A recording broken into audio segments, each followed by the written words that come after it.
Fazem o jornalista Antônio Valadas para GMN. A minha cara, a minha jovem, a minha cara madet nih. Buat itu orang dahulu sama cara urus mah dokumen itu siap. Nih para kami bela, amba bela tobatannya raya sama. A minha cara buat selu kami sama cara urus itu mah dokumentos kono ba serviço nih. Makanya a minha preocupação makanya.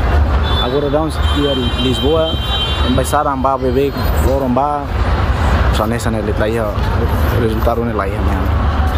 Amne apelo para autoridades sih, mana amne cara, makanya amne documentos nele. Tem hal amne documentos nele completo até para andar.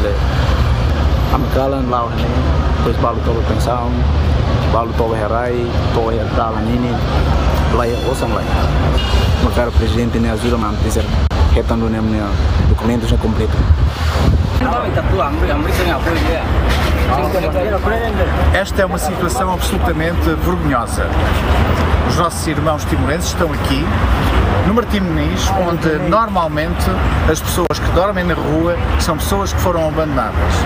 Aqui o que se passa são pessoas que vieram para Portugal e que foram enganadas. E que foram enganadas ainda em Timor e também aqui no nosso país.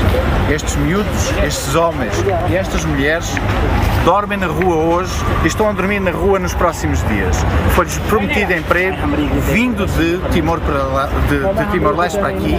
Foi-lhes prometido que iriam ter uma vida melhor.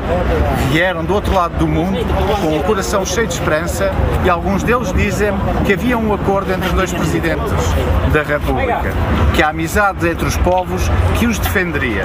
A verdade é que não podemos admitir que temos aqui neste momento jovens, homens e mulheres de Timor-Leste que vieram porque lhes foi prometido um futuro melhor.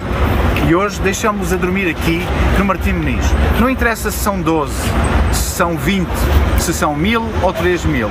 A verdade é que há uma responsabilidade social entre dois povos, Portugal e Timor-Leste.